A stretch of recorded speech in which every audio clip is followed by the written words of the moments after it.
ठीक है, हम जान रहे हैं सब लोग मजे में ही होंगे।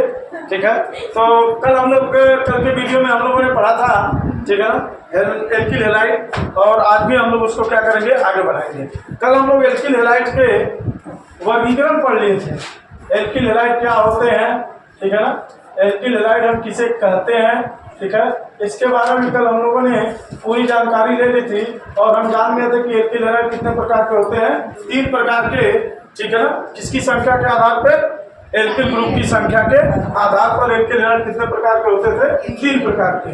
हमने आपको बताया था कि जिस कार्बन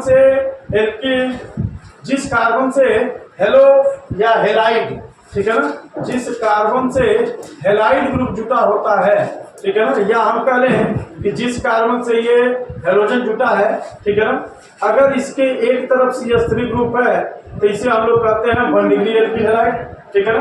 अगर इसके कार्बन से जिससे कि हेलोजन जुटा है, अगर इसके तरफ 2 एल्किल ग्रुप है तो हम इसको कहते हैं कि 2nd डिग्री एल्किल हैलाइड। और अगर इसके 3 तरफ एल्किल ग्रुप है तो हम कहते हैं कि ये 3rd डिग्री एल्किल हैलाइड है। ठीक, यहाँ तक हम लोग पढ़ लिए थे कि ये 1 डिग्री है, ये 2nd डिग्री है, और ये कौन सा डिग्री है, 3rd डिग्री एल्किल हैलाइड है। आज हम लोग को पढ़ना है एल्किल हैलाइड के IUPAC नाम, कि हम लोग एल्किल हैलाइड के IUPAC नाम कैसे लिखते हैं, ठीक है ना। तो आप लोग हेडिंग लगा लीजिएगा, एल्किल हैलाइड के IUPAC नाम, ठीक है ना। देखिए, IUPAC नामकरण,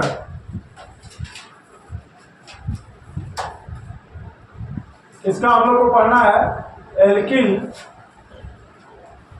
हैलाइड का, ठीक है। आज हम लोग जरा ये जान लें कि हम लोग एल्किल हैलाइड या किसी भी ऑर्गेनिक कंपाउंड के IUPAC नाम को हम लोग लिखते क्यों हैं, ठीक है ना। होता क्या है, जैसे मान लीजिए कि हमारे पास C2H5OH है, और आप जान रहे हैं कि ये एल्कोहल है, ठीक है। आपको पता है कि ये क्या चीज़ है, एल्कोहल है। ठीक, हर देश में, अपने भारत में ही ले लीजिए, अपने इंडिया में ही आप बात कर लीजिए, ठीक है ना, आपके वहाँ इसी एल्किल हैलाइड को कोई दारू करता है, ठीक, और गांव में चले जाइए तो इसी को लोग कच्ची उच्ची भी करते हैं, ठीक है ना, और अलग चले जाइए तो माल ब्रांडेड नाम वगैरह करते हैं। जब इंडिया में ये हाल है तो ये बताइए, जब विदेशों की बात करेंगे तो चाइना में जाएंगे तो उसको क्या कहते हैं लोग, चाव चाव कहते हैं लोग, ठीक है ना। साउथ अफ्रीका में क्या कहेंगे लोग, पक्का कुछ ना कुछ कहेंगे वहाँ की भाषा में, ठीक है, अफाफा लफाफा दफाफा खफाफा जवन मान लीजिए। ठीक, इसका मतलब साउथ अफ्रीका वाले या अफ्रीका वाले या अमेरिका वाले या चाइना वाले, इसको सब अलग अलग नाम से क्या करा जाता है। ठीक, और मान लीजिए अगर हमको वैज्ञानिक सम्मेलन हो रहा हो, मान लीजिए अमेरिका में बुला दिया गया कि भाई इंडिया के वैज्ञानिक, चाइना के वैज्ञानिक, सारे वैज्ञानिक क्या हो जाए, अमेरिका में इकट्ठा हो जाए और हम लोग IUPAC नाम पे क्या करेंगे, चर्चा करेंगे, या हम लोग एल्कोहल पे बात करेंगे। किस पे, एल्कोहल पे। मान लीजिए इसको एल्कोहल कहा जाता है, मगर सभी लोग एल्कोहल के नाम से तो नहीं जानते हैं। ठीक, अब यहाँ पे हम इसको एल्कोहल कह रहे हैं तो ऐसा नहीं कि पूरा देश विश्व इसको एल्कोहल के नाम से ही जानता होगा, ठीक है ना। अब मान लीजिए कि यहाँ पे अगर सम्मेलन चालू हो गया, ठीक है ना, और इंडिया वाला खड़ा हो गया, और इंडिया वाला का पहले वो आ गया, भाई आप को क्या करना है, पहले बोलना है और इसके बारे में डिस्कशन करना है, और इंडिया वाला कह रहा है कि भाई ऐसा है, आज हम, ठीक है ना, शराब के बारे में बात करेंगे, ठीक है ना। अब बताइए, इंडिया वाला ही केवल समझ रहा है कि किसके बारे में बात कर रहा है, शराब का, बाकी और देश तो चुपचाप बैठे हैं, क्योंकि इसी शराब को चाइना में चाव चाव कहा जा रहा है, वो तो समझ ही नहीं रहा है कि हुक्का कहा जा रहा है, ठीक है ना।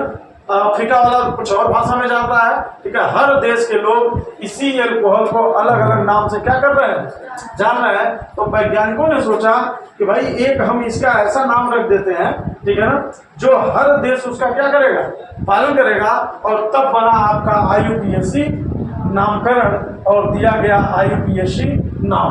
हर एक कंपाउंड का एक नियम लगाया गया कि हम इसको ऐसे लिखेंगे, आईपीएसी नामकरण करेंगे, ठीक है ना।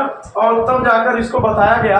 अब मान लीजिए हर एक आदमी को पता चल गया, हर एक विश्व को पता चल गया, ठीक है, और हर वैज्ञानिकों को और हर पढ़ने वालों को कि इस एल्कोहल का आईपीएसी नाम अब एथेनॉल होगा।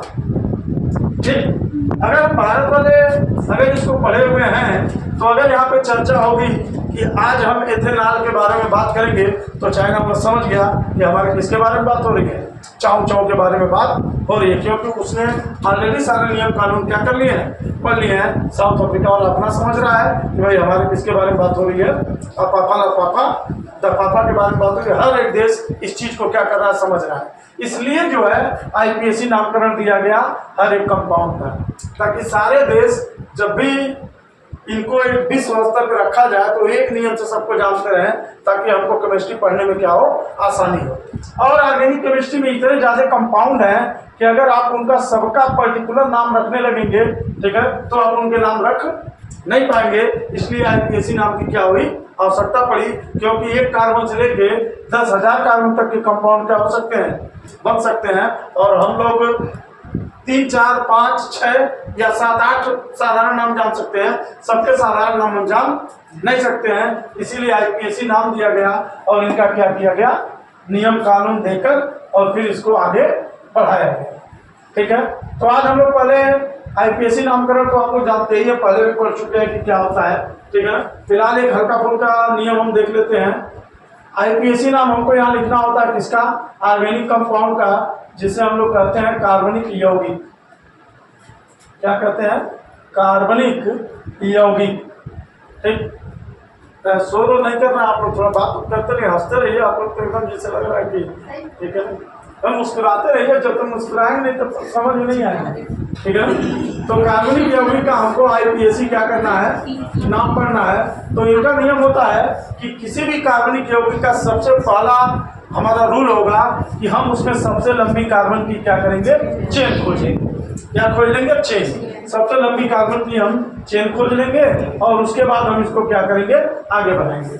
चूंकि इन सब में कार्बन होता है तो याद रखिएगा कार्बन की संयोजकता कितनी होती है, 4। इसकी वैलेंसी क्या होती है, 4। तो हर जगह हम पहले क्या सेट करते हैं, इसके कार्बन के वैलेंसी को सेट करते हैं। तो आप देखते होंगे तमाम टीचर या तमाम लोग ऐसे हैं, फटफट ऐसे ऐसे लिखते हैं, CH3 CH2 CH2 CH2 CH2, ठीक है। यहाँ CH करके ऊपर आप CH3 लगा देंगे, इधर यहाँ CH2 करके कहेंगे लिखो आईपीएसी। ठीक, अब आप लोग तो एकदम चिंता पड़ जाते, बाप रे बाप, ये हड़बड़ इनकी कितना याद है। आप लोग सोचते हैं कि नहीं सोचते हैं, ऐसा कहीं कुछ नहीं। आप देखिए कुछ भी नहीं वो लोग करते हैं, बस कार्बन की वैलेंसी को क्या रखते हैं, ध्यान में रखते हैं। 4 वैलेंसी इसकी होनी चाहिए। यहाँ CH3 लिखेंगे, ध्यान से देखिए, CH3 है, एक हाइड्रोजन इधर होगा, एक हाइड्रोजन इधर होगा, एक हाइड्रोजन इधर होगा। यहाँ पे ये क्या होगा, सिंगल बॉन्ड होगा। फिर यहाँ देखिए CH2 लिखा गया है, इसका मतलब है कि एक हाइड्रोजन ऊपर है, एक हाइड्रोजन कहाँ है, नीचे है। फिर यहाँ एक सिंगल बॉन्ड है, इसका मतलब ये भी एक हाइड्रोजन कहाँ है, ऊपर, और एक हाइड्रोजन कहाँ है, नीचे। यहाँ भी सेम वही चीज देखिए। और हर जगह आप बड़े ध्यान से देख सकते हैं कि प्रत्येक जगह जो कार्बन की संयोजकता है वो 4 है। अभी दिखाते हैं और आप लोग देखेंगे भी, देख लीजिए। तो हर जगह 4 है कि नहीं, बंद करके देख लीजिए, 4 है, ठीक है। इसको देखिए, है 4, 1 2 3 और 4, ये भी 4, ये भी 4 4 4, और इसका भी कितना है, 4। सबके 4 है कि नहीं। तो बस यही बैलेंसी को देख के वो धड़ाधड़ उसमें जोड़ते हुए क्या करते हैं, चले जाते हैं। ठीक, तो हम क्या करते हैं, इसमें सबसे पहले लंबी कार्बन की चेन खोजेंगे। मान लीजिए ये कंपाउंड है तो ये तो बहुत आसान दिख रहा है, मगर अगर इसी के ऊपर कार्बन की संख्या को बढ़ा दिया गया होता, इधर भी चेन ले गया होता हम लोग ऐसे। ठीक, तो आप तो इधर से गिनते 1 2 3 4 5 6 7 ही मिल रहा है, ठीक है। लेकिन हमको उधर से गिनना होता है जिधर से कार्बन की चेन क्या हो, लंबी हो जाए। तो 1 2 3 4 5 6 7 8 9 मिल गया ना। ठीक, तो इस प्रकार हमको अगर ध्यान देना है तो हमको सबको लेके चलना होता है, ठीक है। और सबसे लंबी हमको कार्बन की क्या खोजनी पड़ती है, चेन खोजनी पड़ती है। चाहे हम नीचे जाए, चाहे हम ऊपर जाए, चाहे हम इधर बढ़े, चाहे हम इधर बढ़े, कहीं से भी हमको लंबी कार्बन की चेन चाहिए, तब जाकर हम उसके आगे काम करते हैं। दूसरा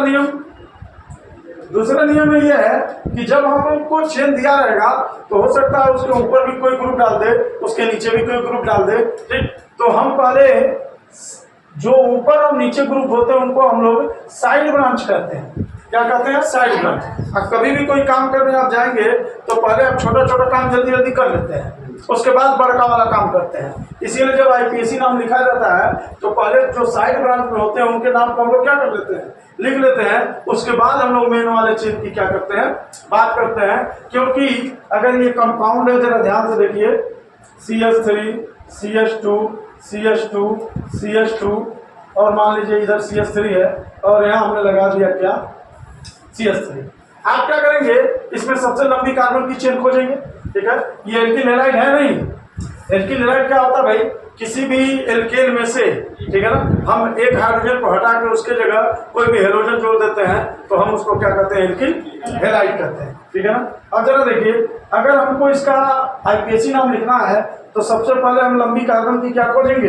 चेन खोजेंगे। तो हम लोग खोज सकते हैं 1 2 3, इधर जाएंगे तो 4 होगा, मगर इधर जाएंगे तो 4 और इधर क्या हो जाएगा? 5। 1 2 3 4 5, ठीक। तो हमको लंबी कार्बन की चेन यही क्या हो रही है? मिल रही है, ठीक। ऊपर एक देख रहे हैं साइड ब्रांच है, तो साइड ब्रांच को आप समझ लीजिए लड़का, ये बेटा है इनका। क्या है? बेटा।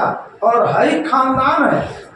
ये जो चेन है ना, ये किसको बताएगा? खानदान को।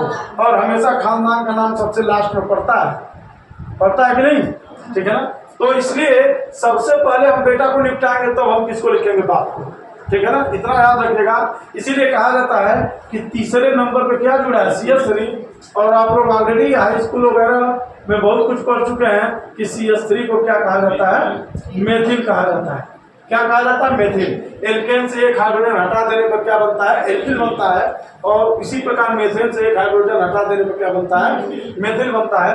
तो इसको हम लोग कहते हैं CH3। तो नाम इसका हो जाएगा 3 मेथिल, ठीक। और आप जानते हैं कि 5 कार्बन को हम क्या कहते हैं? पेंटेन, ठीक है ना। 5 कार्बन को अगर एल्केन है तो हम कहते हैं क्या? पेंटेन। इसका आईपीएसी नाम हो गया 3 मेथिल पेंटेन। देखिए, एक्चुअली में जो बात है वो तो पेंटेन ना है कि कितने कार्बन की हमारी लंबी चेन है। तो लड़का का नाम क्या कर लिया गया? पहले इसी को कहा जाता है प्रीफिक्स। इसको क्या कहा जाता है? प्रीफिक्स। पहले लिखना और एक होता है क्या? बाद में लिखना। तो एन, इन, आइन, अल, आल, ओइक एसिड, ठीक है ना। ये सभी के सभी और भी हैं, O8, ओन, ठीक है ना। फिर ये जितने कंपाउंड है ये सभी क्रियात्मक समूह के नाम हैं। और ये हमेशा आपको कंपाउंड के हमेशा कहाँ मिलेंगे? लास्ट में, ठीक। क्योंकि सब क्या है?